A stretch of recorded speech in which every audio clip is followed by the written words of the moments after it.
नेहा अग्रवाल के लगाई न्याय की गुहार। पीड़िता ने लखनऊ के यूपी प्रेस क्लब में एक प्रेस वार्ता का आयोजन कर बताया कि पीड़िता और उनकी नाबालिग बेटी को लगातार व्हाट्सएप पर बलात्कार और हत्या की धमकियां मिल रही हैं। शर्मनाक बात यह है कि पीड़िता की ओर से बार बार पुलिस से शिकायत करने के बावजूद अब तक न तो आरोपियों की गिरफ्तारी हुई है और न ही उन्हें कोई नोटिस जारी किया गया है। पीड़िता ने अब मीडिया और प्रशासन से सीधे हस्तक्षेप की मांग की है। उन्होंने मुख्यमंत्री, डीजीपी, महिला आयोग, साइबर सेल और मानवाधिकार आयोग को पत्र लिखकर गुहार लगाई है कि उनकी और उनकी बेटी की जान को गंभीर खतरा है और यदि समय रहते कार्रवाई नहीं हुई तो कोई भी अनहोनी हो सकती है।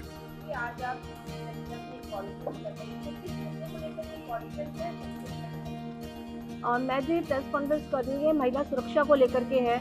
सरकार के जो इतने बड़े बड़े दावे हैं कि उन्होंने 1090 बनाया है और जितने भी ऑल दैट है, उसकी एक सच्चाई आपको आज पता लगेगी कि 4 महीने से मैं जिस तरह से परेशान हो रही हूँ और मेरी कहीं भी कोई सुनवाई नहीं हो रही है। मेरा नाम नेहा अग्रवाल है और मेरे को 4 महीने पहले कुछ लोगों के द्वारा धमकी दी गई थी, जिसके लिए मैंने आलमबाग थाने में बाकायदा एफआईआर करवाई थी। उसके बाद से मैं हर जगह पे रिक्वेस्ट कर चुकी हूँ और पुलिस ने अभी तक कोई भी कार्रवाई नहीं कर रही है। और वो लोग हाँ, मेरे को बिल्कुल जानकारी है। मैंने बाकायदा उनके फ़ोन नंबर, एड्रेस सब कुछ पुलिस को दिए हुए हैं और मैंने क्या नाम है, आज तक वो लोग मेरे को लगातार धमकी दे रहे हैं और उनका ये कहना है कि भाई उनके ऊपर जो मैंने आरोप लगाए हैं वो गलत है, इसलिए पुलिस कुछ नहीं कर रही है। मैंने क्या, जो मेरे को क्या नाम है धमकी दी गई थी, मैंने सिर्फ स्क्रीनशॉट दिए हैं पुलिस को और पुलिस ने उससे तो करना। उन्होंने मेरी नाबालिग बेटी को रेप की धमकी दी, उन्होंने मेरे को रेप की धमकी दी, उन्होंने मेरे कैरेक्टर के ऊपर उल्टी-सीधी बातें लिखी और बाकायदा उन्होंने मेरी मानहानि करी। उन्होंने महिला दिवस का दिन जानबूझ के चुना जिससे कि वो क्या नाम है उस महिला सम्मान की जो होती है ना पूरी धज्जियां अच्छे से उड़ा सके और उन्हें पता है भाई हमारी पुलिस कुछ नहीं करेगी, हमारा प्रशासन कुछ नहीं करेगा, इसीलिए वो आज भी बिल्कुल निर्भीक होकर अपना काम करते हैं। नहीं, मेरी कोई पुरानी दुश्मनी उनसे नहीं है। हाँ, आर्या तिवारी, मयंक अग्रवाल और रजनीकांत, इसमें 3 मेन है ना। उसके अलावा उनका साथ एक नवनीत विक्रम सिंह करके कोई नेता है शायद जौनपुर के, वो दे रहे। नहीं, मैं उनमें से 1-2 लोगों को जानती थी, बाकी लोगों को मैं इस प्रकरण के बाद से मतलब वो लोग मुझे, और ये मतलब बहुत बड़ा गैंग है, 100 से ऊपर लोग होंगे और उसके बाद ये लोग फेक आईडीज़ बनाते हैं, तो उससे ये लोग पूरा प्रकरण करते रहते हैं। आप पुलिस ने कोई कार्रवाई करी नहीं है। मेरा तो आज आप लोग के साथ मतलब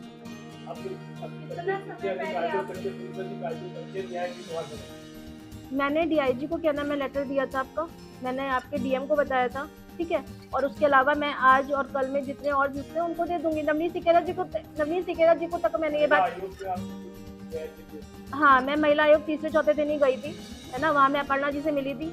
अपर्णा जी से मैंने रिक्वेस्ट करी थी कि प्लीज़ आप पुलिस से रिक्वेस्ट करिए कि वो इस केस को थोड़ा सा अच्छे से वो कर ले, पर क्या नाम है ना तो पुलिस और ना अपर्णा जी का कहना था कि भाई इतना ज़्यादा ये कोई मैटर नहीं है, इसको वो नहीं करना। ऐसे चालमबाग कहना है कि क्या नाम है वो लोग कोई नोटिस क्या नाम है वो लोग ले ही नहीं रहे हैं, तो इसलिए हम चार्जशीट दाखिल नहीं कर सकते। और जितना मुझे एक मुद्दा ये भी है ना कि जैसे अपने देश में आपको पता है कि 30, 35, 40 साल तक मुकदमे चलते रहते हैं, ठीक है। आज की डेट में चलिए मान लीजिए मुकदमा लड़ना शुरू करती हूँ, 40 साल बाद अगर आप मुझे सही भी साबित कर देंगे तो उससे क्या होगा।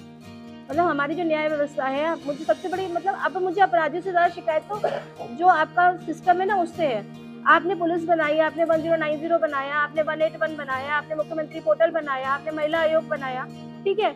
और मैं सब जगह गई, मैंने सब जगह रिक्वेस्ट करी, हर जगह। हाँ, एग्जैक्टली मेरा भाई, तो मैंने आज मैं मीडिया के पास क्यों, क्योंकि मुझे पता है भाई अब मीडिया के अलावा मेरे पास कोई ऑप्शन बचा ही नहीं है।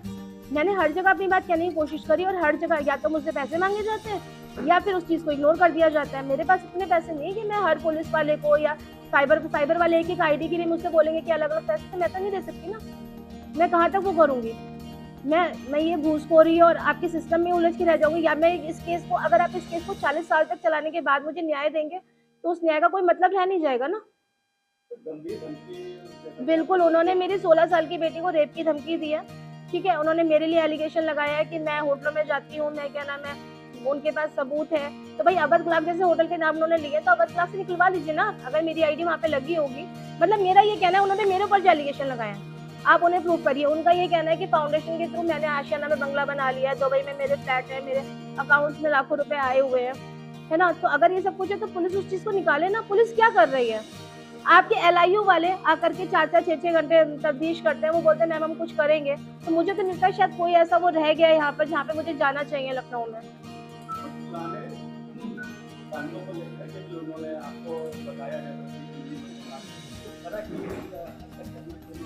बिल्कुल, आप देखिए ना, मैंने आपको सारे सबूत दिए हुए हैं उन्होंने किस तरह से। और आप अभी भी जाकर देखिए, अभी भी वो पोस्टें पड़ी हुई हैं। एक तो सबसे बड़ी बात है कि कोई भी कांड होता है ना तो आपको सबूत नहीं मिलते, पुलिस कहती है कि हमारे पास सबूत नहीं है। ये जो प्रकरण है इसके तो सारे सबूत, सब कुछ सोशल मीडिया पे चल रहा है। निर्भया जैसे आप वोट का ये कहना है ना कि अगर उनकी बात नहीं मानी जाएगी तो वो रेप करेंगे, है ना।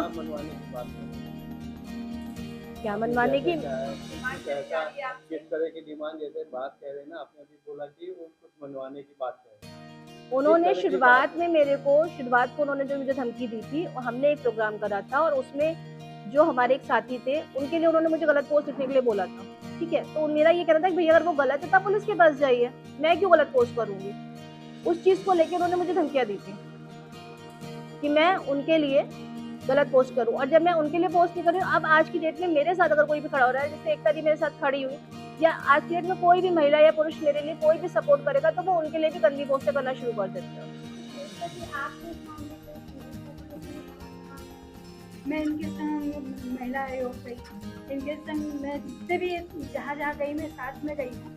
और जब मैं इनके साथ जाने लगी तो उसके बाद उन्होंने मेरे भी खिलाफ उल्टा सीधा लिखना शुरू कर दिया कि NGO में ये लोग धंधेबाजी करती हैं, काम करती हैं, गलत काम करती हैं, लोगों को लूटती हैं, इन्होंने ये धंधा बना रखा, मतलब बहुत ही गंदा धंधा उन्होंने मेरे साथ भी उन्होंने किया। तो मैंने भी उनके खिलाफ रिपोर्ट लिखवाई है, लेकिन कोई भी सुनवाई नहीं है। और अभी अगर यहाँ के बाद अगर हमारी सुनवाई नहीं होती है तो मैं जाके योगी सरकार में मैं धरना प्रदर्शन करूँगी। और मैं आज मीडिया में ये भी बोल रही हूँ कि अगर आपकी पुलिस कार्रवाई नहीं करती है तो मैं मुख्यमंत्री आवास के सामने आत्मदाह करूँगी। मैं ऐसी जिंदगी नहीं जी सकती जिस तरह से जितने एलिगेशन उन्होंने मेरे ऊपर लगाए हैं, लगातार लगा रहे हैं, और आज तक की डेट में वो मेरे को लगातार वो कर रहे हैं।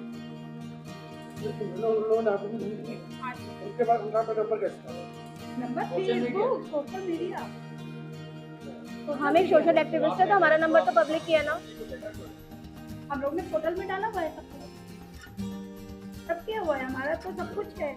लेकिन जब सुनवाई नहीं है, आप योगी जी तक के हम पहुंच ही नहीं पा रहे हैं, तो हम कर भी क्या सकते हैं। इस तरह की पोस्टें मेरे बेटे का बाकायदा फोटो लगा करके, और धमकी देखिए आप क्या लिखा हुआ है ना।